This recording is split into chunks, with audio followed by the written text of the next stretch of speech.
psaume chapitre 103, le premier et le deuxième verset de David. Mon âme bénit l'Éternel, que tout ce qui est en moi bénisse son saint nom. Mon âme bénit l'Éternel et n'oublie aucun de ses bienfaits. Alléluia. Comme nous venons de le lire, il est dit de David. C'est le roi David qui est en train de parler dans ses psaumes. En lisant ce texte encore et encore, je compris comme si ce texte de psaume 103 est parmi le psaume spirituel, très spirituel. Ici, c'est cité par David, comme je le disais, un homme aussi spirituel qui est en train de parler à son âme. Pourquoi à son âme? Parce que l'âme est cette partie de l'être humain, cette partie immatérielle qui est dans l'homme, cette partie que l'on ne peut pas gérer, que l'on ne peut pas contrôler, que l'on ne peut pas éduquer à coup sûr. L'âme a des dérapages que personne ne pourra maîtriser. David, étant un homme spirituel, le connaissant, il est en train de donner une leçon précise à son âme, disant: mon âme bénit l'Éternel. Parce que des fois, l'âme peut dérailler pour dire: non, je n'ai rien vu, je n'ai rien expérimenté. Parce que l'âme a toujours besoin d'être satisfait de tous les besoins. Or, nous ne pouvons pas toujours tout recevoir. Parce que tout ce que nous pouvons recevoir, ça doit être sous la volonté de Dieu. Si Dieu ne le permet pas, nous ne pouvons pas recevoir. Alors à ce moment-là, l'âme peut se rébeller, dire: je n'ai rien reçu, je n'ai rien vu, je n'ai rien entendu, je n'ai rien obtenu. L'âme de foi est ingrate. Voilà le pourquoi David est en train d'insister à son âme pour lui dire: mon âme, tu dois bénir l'Éternel. Tu dois savoir que tout mon être doit bénir l'Éternel. Dans la version de Semeur, il est dit encore mieux: que tout mon être, alléluia. Oui, David est en train de dire que mon je suis loue l'Éternel. Alléluia. Pas mon je. Parce que dans le je, c'est les avoir, ce que je possède. Les habits, les maisons, le cahier, les uniformes, le catch. Mais David ici est en train de parler de mon je suis, ce que je suis, mon être à moi. Alléluia. Est-ce qu'il y a quelqu'un ici qui a un être? Il y a quelqu'un ici qui a un être, je vais te sentir parler.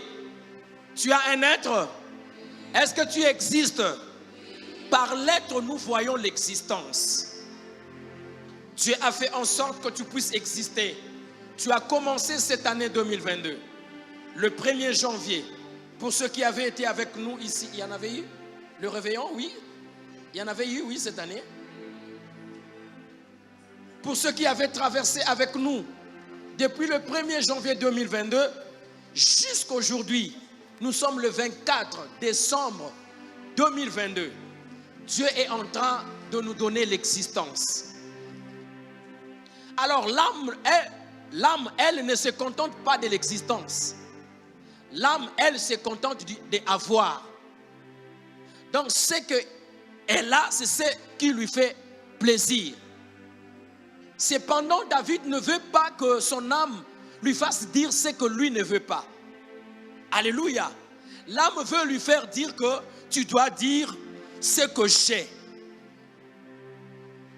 Or, l'âme n'est pas reconnaissante. David veut dire à l'âme: je ne veux pas que tu me dises ce que toi tu prétends. Moi, je veux plutôt dire ce que je suis d'abord.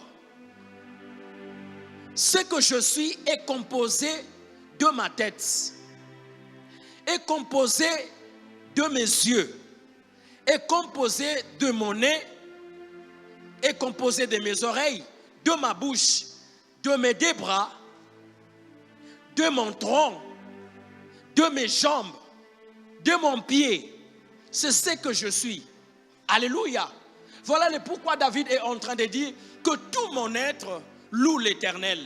C'est-à-dire quand il s'agira d'acclamer pour Dieu, je dois le faire de tout mon corps, de toute ma force. Alléluia. De tout mon esprit. Que tout mon être loue l'Éternel. Que tout ce que je suis, depuis que l'année avait commencé, tu ne peux pas laisser à ton âme te dire, regarde, demain, les amis, les voisins vont fêter Noël. Et moi, jusqu'à aujourd'hui, je n'ai pas encore vu les habits que je vais mettre pour demain. Ça, c'est l'âme. Ne laisse pas à ton âme te donner des instructions. Ne laisse pas à ton âme te donner des directives. Parce que David, le connaissant, il sait qu'en réalité, dans l'homme, c'est l'esprit. Alléluia. Un homme spirituel n'est pas jugé par son âme. Un homme spirituel, lui, par contre, est juge de tout. David, à cette posture, est en train de dire à l'âme, tu n'as pas intérêt à me dire que je n'ai pas ceci, je n'ai pas cela. Oui, on t'avait oint. On ne sait vraiment pas situer ces textes de façon chronologique dans la Bible. À quel moment David était en train de les dire. Mais il me semble aussi que c'était dans des moments où il était en train peut-être de fuir ci et là. Il n'était pas encore stable. Il n'était pas encore roi. Il va à ces moments-là donner l'éducation à son âme de reconnaître combien même je sois oint de l'huile de royauté et que je n'ai pas encore occupé ces sièges pour commencer à gouverner Israël, mais que mon âme puisse être reconnaissante que mon existence est pour quelque chose. Mes amis, si ton âme t'a donné les leçons pour absolument avoir et que tu n'as pas de lettres et que tu n'as pas de souffle de vie et que tu n'as pas d'existence, tout ce que ton âme pourra te dire pour posséder, tu ne sauras pas en jouir. Alléluia. Tu ne sauras pas en jouir. Même pour le poulet que tu voudras bien manger demain. Même pour les vacances que tu pourras bien te réjouir pour le reste des temps. Si tu n'as pas d'existence, tu ne sauras pas en bénéficier. L'être est très important. La vie est très importante. Tu dois apprendre à être reconnaissant à Dieu à cause d'abord de la vie qu'il te donne. À cause d'abord de l'être qu'il te donne. À cause d'abord du mouvement que tu possèdes. Il y a bien d'amis. En ce moment, ils se retrouvent certainement dans des lits d'hôpitaux. Ils sont dans des lits d'hôpitaux. Ils ne savent pas bouger. Il ne sait faire aucun mouvement parce que son corps ne le permet pas. Mais si toi et moi, en ces temps comme celui-ci, nous pouvons bouger, nous pouvons parler, nous pouvons voir, c'est la raison pour laquelle, cher ami, nous pouvons rendre des actions de grâce à Dieu. Ce n'est vraiment pas beau. Je vis certains pendant que nous sommes en train de louer avec la chorale, pendant que nous sommes en train d'adorer, ils sont là assis. Ils sont en train de nous regarder, de nous contempler. Non, dans la maison de l'Éternel, dans le moment de louange, dans les moments d'adoration, seul Dieu doit recevoir un siège pour s'asseoir. Nous autres, nous devons être soit debout, soit à genoux pour l'élever. Alléluia. Parce que lui seul est digne de recevoir nos louanges. Lui seul est digne de recevoir nos adorations. L'homme ne peut pas vivre avec les adorations. J'en ai fait l'expérience le dimanche passé. Je fais venir certains amis devant. Je leur ai dit, regardez, vous allez voir comment est-ce que ces amis vont rougir après le louange que je vais commencer à leur faire. J'ai appelé l'une de mes filles, elle était devant moi et devant l'église. Je dis, regarde, tu t'es bien maquillée. Regarde comment tu as des cheveux naturels. Regarde comment Dieu t'a créée belle. Je commençais à faire une sorte de poème sur elle. Avant que l'on arrive à finir la première minute, notre sœur avait commencé à trembler. Alléluia. Ce sont des louanges que l'on était en train de faire à son égard. Et je le fais savoir à l'assemblée, si on continuait comme ça, et si je parvenais même à me prosterner devant elle, comme ceci, et que je me prosternais devant elle, en train de lui faire des éloges, lui louer, lui adorer, sur les champs, elle allait succomber, elle allait tomber. Parce que l'homme n'est pas digne de louange, l'homme n'est pas digne d'adoration, seul Dieu en est digne. Seul Dieu est digne de louange. Seul Dieu mérite de recevoir nos actions de grâce. Seul Dieu mérite de recevoir notre gratitude. Et comment nous devons le faire? Par les mots, par le chant, par notre attitude. Cette attitude doit être vraie et réelle. Comme il est écrit, le psalmiste toujours, dans le chapitre 23, la Bible dit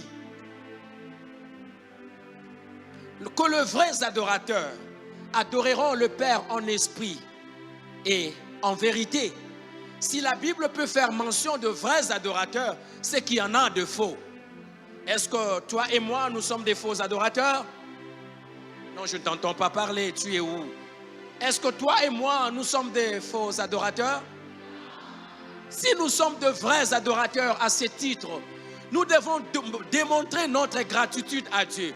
Quand il s'agit de le louer, quand il s'agit de l'adorer. David est en train de le dire à son âme: mon âme bénit l'Éternel, que tout mon être, que tout ce que je suis, loue l'Éternel et n'oublie aucun de ses bienfaits. Oh, combien de merveilles Dieu accomplit dans nos vies. Combien de bonnes choses Dieu manifeste dans notre santé. Combien de merveilles que Dieu sait manifester dans notre vie, dans nos études, dans notre vie de chaque jour. Il y en a certainement ici, comme moi depuis le début de cette année, ils ne sont pas tombés malades. Est-ce que je peux voir ces mains-là? Que tu n'es pas tombé malade. Waouh, regardez seulement. Regardez, observe à tes côtés. Regarde tous ceux-là qui ne sont pas tombés malades. Que Dieu a préservé. Il a donné la santé. Il a donné la force.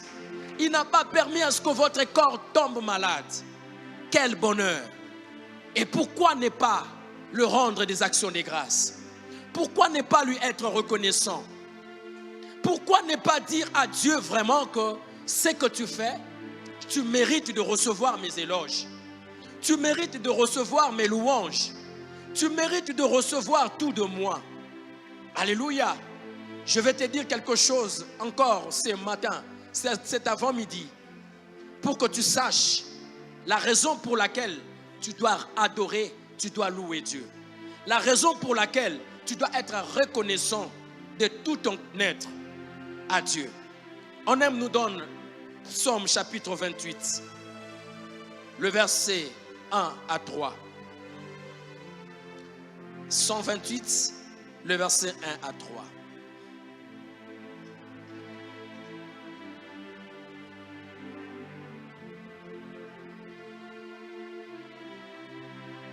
Merci, on aime. Le psaume 128, pas 28. 128. Ajoutez le 1 devant le 2 là. Psaume 128. Tout le monde est en train de voir au tableau? Tout le monde est en train de voir au tableau? Cantique de degrés. Heureux tout homme qui craint l'Éternel, qui marche dans ses voies. Moi, je crois que ton papa craint l'Éternel. Ah, regarde ton voisin, s'il ne dit pas amen, c'est que son papa est... Moi, je crois que ton papa craint l'Éternel. Regarde bien ton voisin, s'il ne dit pas amen, c'est que son papa... Moi, je crois que ton papa craint l'Éternel. Je crois que ton papa marche dans le voie de l'Éternel. Et Dieu ajoute, la Bible ajoute, cet homme-là qui craint l'Éternel jouit alors du travail de ses mains. Il est heureux cet homme-là qui craint l'Éternel et il prospère. Je lève ma main et je déclare, parce que ton papa craint l'Éternel, parce que ton papa aime l'Éternel, je prie que ton papa prospère à tous égards. Ah, il y a des enfants ici qui n'aiment pas leurs parents. Franchement, ça m'étonne. Moi, je suis en train de déclarer que ton papa prospère. Toi, tu dis pas amen. Je dis que ton papa prospère à tous égards. Que ton papa entreprenne les choses et que ces choses marchent. Que le travail de ton papa puisse aller de gloire en gloire. Et que l'argent ne manque pas entre les mains de ton papa. Et que ton papa ne manque pas de quoi à pouvoir te donner à manger. Ensemble avec maman qui ne manque de rien à pouvoir te vêtir. Écoutez la suite. La Bible dit, la femme de ton papa qui est droit, donc ta maman, est comme une vigne féconde. Oui, je peux l'attester que ta maman est une vigne féconde parce que je te vois en vie. Parce que tu es là, ta maman est une vigne féconde. Dans l'intérieur de sa maison, écoutez la partie qui nous intéresse. Écoutez la partie qui nous intéresse. Tes fils, est-ce que tu peux les lire après moi? À 3. 1, 2, 3. Allons-y.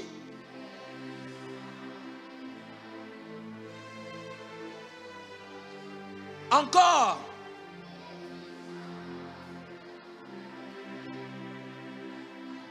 Cher ami, oh, c'est très beau ce texte. Les fils de l'homme droit sont comme les plants d'olivier autour de sa table. J'aimerais te donner une information sur Olivier. L'olivier est cet arbre, parmi ces rares espèces d'arbres, qui dure environ 1800 ans. Alléluia. Ça vit des siècles. L'olivier dure 1800 ans. Ça peut être en vie et continuer à donner des fruits. Alors, puisque toi, tu es olivier dans la maison de ton papa, puisque toi, tu es olivier autour de la table de ton papa, je déclare sur toi la longévité. Ah, il y a des gens qui veulent mourir après ici. J'ai comme l'impression. Il y a des gens qui veulent mourir après ici. Alors, j'ai le droit, j'ai le mandat de Papa Espérance. Je suis en train de déclarer sur toi, c'est comme ça que tu reçois. Je viens de ce côté. Je suis en train de déclarer sur toi. Parce que toi, tu es l'olivier autour de la table de ton papa. Je déclare au nom de Jésus que la longévité soit ton partage. Je prie que tu vives longtemps et que tu vives bien. Tu ne mourras pas en la fin de cette année. Toi, tu traverseras l'année 2022. Tu ne mourras pas non plus en l'année 2023. Tu arriveras en l'année 2023. Je vais déclarer autrement. Quelqu'un va le recevoir de tout son cœur. Je suis en train de dire que tu ne mourras pas jeune. Ah, de ces côtés, vous êtes lourd. Vous voulez me donner l'oreiller là. Je suis en train de dire, tu ne mourras pas jeune. Puisque l'olivier peut être en mesure de vivre 1800 ans, toi tu ne mourras pas jeune. Tu accompliras le nombre de tes jours. Si quelqu'un veut s'hasarder de ta vie, si quelqu'un apprend une folie pour pouvoir te faire passer comme on dit, lié, que lui-même a lié au nom de Jésus. Toi, on ne peut pas te bouffer. Toi, tu ne peux pas mourir par la volonté humaine. Tu accompliras le nombre de tes jours. Je déclare sur toi la longévité. Non seulement tu auras une longue vie, mais tu auras une heureuse vie. Il est écrit dans la parole de l'Éternel que vous n'aurez pas des enfants pour les voir périr. Toi, tu ne mourras pas. La maladie ne te tuera pas. Les sorciers ne te tueront pas. Ah, donne-moi un bon amen de quelqu'un qui veut vivre. Crie après moi, je vivrai. Je vivrai une longue et heureuse vie. Recevez cela. Au nom de...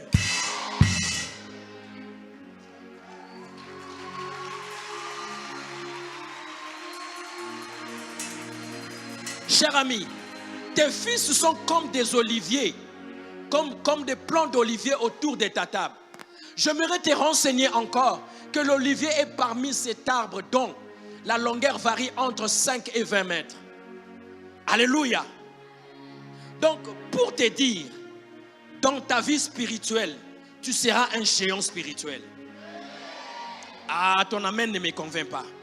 Je suis en train de dire que tu sois un géant spirituel. Personne ne va te regarder d'en bas. Personne ne va te minimiser. Parce que toi, tu es un olivier autour de la table de ton papa. Que tu sois un géant spirituel. Ah, je veux que tu te lèves, tu dis yes. Tu es un olivier. Tu es un géant spirituel. Que personne ne te regarde comme une proie arrachée. Lorsqu'on te regardera, aussi au bas âge que tu es, mais que tu puisses peser spirituellement. Dis après moi, yes, yes, yes.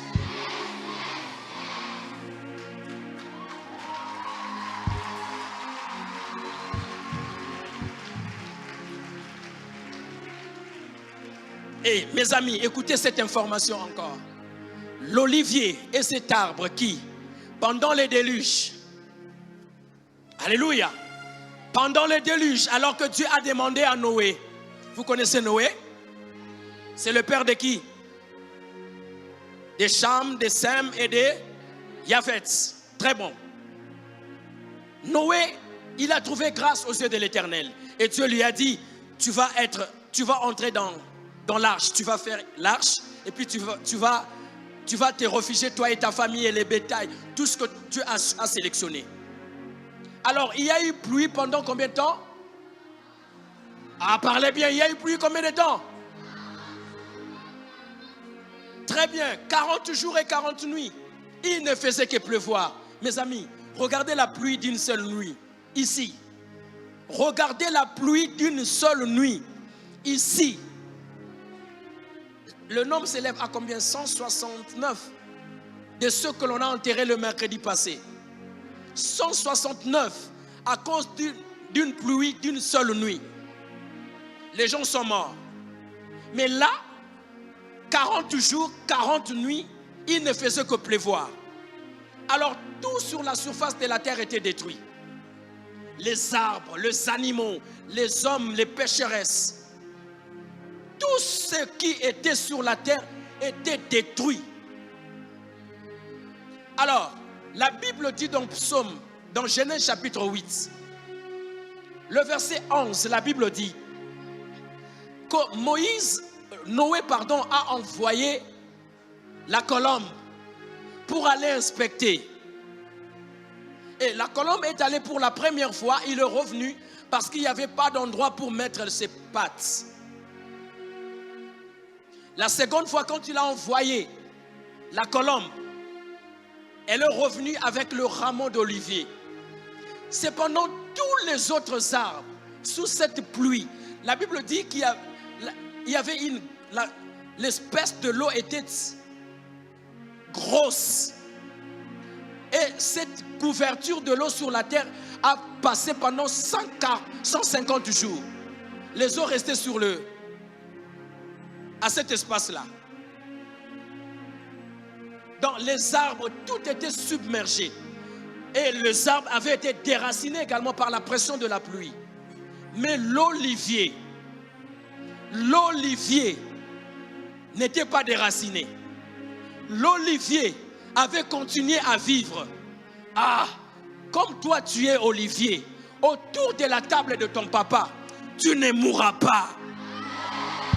Je déclare sur toi que comment on appelle ça? Les dangers naturels, les catastrophes naturelles. Hein? Comme il y a eu déluge ici à Kinshasa. Ça ne te tuera pas. Alléluia. Regardez, il y en a même ceux qui ont habité ces contrées où il y avait inondation. J'ai reçu certains amis qui m'ont dit, papa, tout était emporté. Même notre moniteur, nos moniteurs, certains moniteurs, tout était submergé, tout était emporté par l'eau. Mais ils n'avaient pas été tués parce qu'eux aussi sont des oliviers. Au-delà qu'ils soient des oliviers, ils avaient comme refuge, leur arche, c'était Jésus-Christ. Ils étaient à l'intérieur de Jésus-Christ. Les eaux du déluge ne pouvaient pas les emporter. Je prie que Jésus soit ton arche. Que Jésus soit ton arche. Toi, comment on appelle ça? Les situations naturelles ne peuvent pas t'emporter. Alléluia. Quand tout le monde tomberait, quand bien même il y aura des maladies, parce que toi tu es un olivier, tu vas résister à la souffrance. Tu vas résister au mal. Ça ne te tuera pas. Parce que tu es l'olivier de l'Éternel. Alléluia. Dieu t'a donné à être l'olivier. Tu as vu que pour ta maman, oui, elle est une vigne féconde. Mais pour toi, Dieu te donne une place un peu comme il ne voulait pas que tu puisses mourir. La longévité est ton partage. Ah, c'est ton amen qui ne me convainc pas. La longévité est ton partage. Voilà le pourquoi tu as raison de dire que mon être. Alléluia. Est-ce que quelqu'un a retenu à partir d'aujourd'hui qu'il est olivier? Oh, écoutez-moi. Au-delà que l'olivier soit un arbre fruitier, il ne s'arrête pas là. C'est aussi un arbre sacré. Alléluia. Qui nous produit des olives et à partir de nous recevons quoi? L'huile. L'huile d'olive est précieuse. Cette huile qui dans Juge chapitre 9, le verset 8 et 9. Alors que les arbres étaient venus pour demander à l'olivier, viens être notre maître. Les arbres sont venus pour demander à l'olivier, viens être notre maître. L'olivier a dit quoi? Je vais renoncer à mon huile pour que je vienne planer sur vous là. Je ne peux pas le faire. Je ne peux pas le faire. L'huile qui donne les honneurs à Dieu et aux hommes, qui provient de moi l'olivier, je ne peux pas venir. Donc un olivier n'a pas intérêt à jouer avec sa vie. Est-ce que vous m'écoutez? Un olivier n'a pas intérêt à jouer avec sa vie. Tu dois conserver ta vie dans la sainteté. Tu ne dois pas être comme tous les autres enfants. Toi, tu es l'olivier de l'Éternel. Tu dois conserver ta pureté. Ça ne peut pas être beau. On ne peut pas l'entendre de nos oreilles. Toi qui as commencé ta vie à l'église. Willen, tu as commencé ta vie à l'église. Tu me diras, Papa Yann, je suis à l'église depuis l'âge de 3 ans. Un peu comme des violents qui viennent à l'âge de 2 ans. Un peu comme Yann là-bas qui était venu à l'âge d'1 année. Que maman Bénédicte Bénia m'a porté dans ses mains. Qui était venu à l'âge d'1 année. Et puis, on va apprendre dans ton adolescence que tu es allé vivre comme tout le monde. Non. Un olivier doit se réserver pur. Un olivier doit se réserver propre. Du fait que tu sois olivier, tu dois louer Dieu de tout ton être. Parce que tu existes à cause de l'Éternel. Tu existes à cause de Dieu.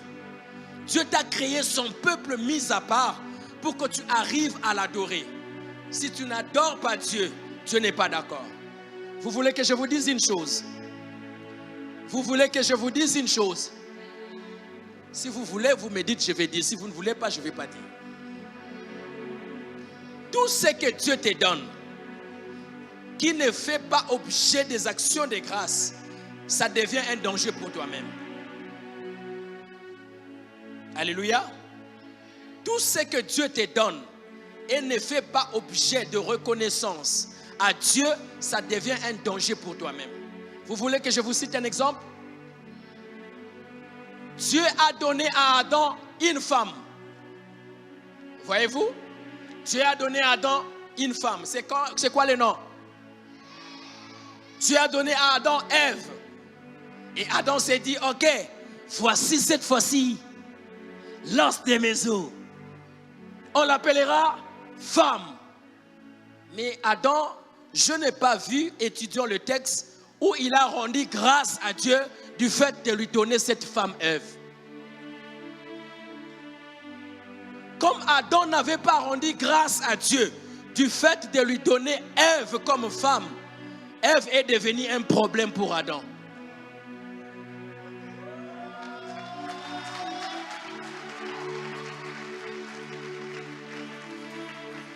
Écoutez, cher ami, vous voulez que je vous parle d'un autre exemple?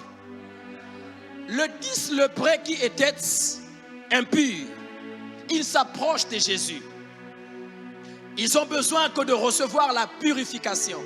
Jésus leur demande d'aller voir le sacrificateur. Chemin faisant seulement, ils avaient été purifiés parce que c'est le maître qui leur avait donné l'instruction. Voilà le pourquoi Dadju nous dit aussi, le respect aux instructions nous épargne de la destruction. Alors, lorsque ces lépreux ont respecté, ils sont allés vers le sacrificateur, ils avaient été purifiés. Mais écoutez, un seul est revenu sur ses pas pour rendre grâce à Dieu. Il a dit, Seigneur, regarde, tu nous avais envoyé d'aller, mais moi là, je suis revenu sur mes pas pour te dire que je suis purifié. Oh, comme il a rendu grâce, écoutez, si vous observez le lépreux, vous allez dans l'histoire, vous regardez les images. Le lépreux, ils n'ont pas de parties entières dans le corps à cause des blessures cruelles qu'ils ont sur leur peau. Il y a des morceaux de corps qui se déchirent. C'est peu qu'un doigt était parti. C'est peu qu'un bras était parti. Mais lorsque Jésus leur a dit purifier, il leur a envoyé, ils sont un seul revenu, peut-être avec son bras coupé, peut-être avec un doigt coupé, avec des blessures. Bon, je ne sais pas, certainement. Mais lorsqu'il arrive, il y avait aussi des cicatrices, certainement. Lorsqu'il arrive et il rend grâce à Dieu, Jésus lui a dit, sois sauvé. Lorsque Jésus lui dit, sois sauvé, dans les textes originaux, cela veut dire que ta guérison soit complète. Oh, tu vois l'impact des actions de grâce. Que ta guérison soit complète. Alors, les parties qui étaient déchiquetées, les morceaux qui étaient partis quelque part, à cause de l'action de grâce qu'il a rendue à Jésus, tout cela était revenu en ordre. Mais les autres avaient été purifiés, puisqu'ils n'étaient pas revenus sur leurs pas. Pour rendre grâce à Dieu, ils sont purifiés bien sûr. Ils ne sont plus des lépreux. Ils peuvent être acceptés dans la société. Mais certainement, ils avaient un doigt manquant. Ils avaient un pied manquant. Ils avaient peut-être un œil troué. Mais il est purifié de la lèpre. Puisque toi, tu es revenu en la fin de cette année pour rendre grâce à Dieu, pour dire à Dieu que tout mon être te loue, laisse que ta guérison soit parfaite. C'est ton amen qui ne me convainc pas. Je vais dire comme Dad il a dit, je prends ton amen. Je vais dans les foules qui est au molar. Je jette. Je jette ton amen. Je suis en train de dire, puisque toi tu es revenu cette année, de rendre grâce à Dieu, à cause de ton être, je prie que ta guérison soit parfaite. Puisque tu montres à Dieu cette reconnaissance, tu entreras l'année 2023 sans maladie. Aucune partie de ton corps ne sera coupée. Aucun membre de ton corps ne sera imputé. Tu entreras en l'année 2023 entier. Au nom de... Dis, je suis l'olivier. Alors de ce fait, je rends grâce à Dieu. Alléluia. Tu dois rendre grâce à Dieu pour ce qu'il a fait de toi. Il a fait que toi, tu sois un olivier. J'aurais voulu rester un enfant pour que cette portion de l'écriture soit mon partage. Mais bien entendu, je suis toujours l'enfant de mon Père. La Bible dit qu'il est notre Père céleste et moi, je suis son fils. Alléluia. Puisque je suis son fils, cette portion de l'écriture est mon partage. Autour de la table de l'Éternel, moi, Yann Maurice, je suis l'olivier. Alors la longévité est mon partage. Alléluia. Je prie comme toi tu es l'olivier de l'Éternel, que la longévité soit ton partage. Je dis, Paul dit, tu ne mourras pas à bas âge. Tu accompliras le nombre de tes jours. Paul dit, tu ne mourras pas parce que les hommes le veulent. Tu mourras parce que Dieu lui-même l'a signé dans son carnet. Tu accompliras le nombre de tes jours. Dis après moi la longévité. Tu peux te tenir sur tes pieds, tu dis la longévité. Non, toi tu n'es pas en train de mouver la salle. Je veux que tu mouves la salle. Tu es en train de battre le main et le pied, tu dis la longévité.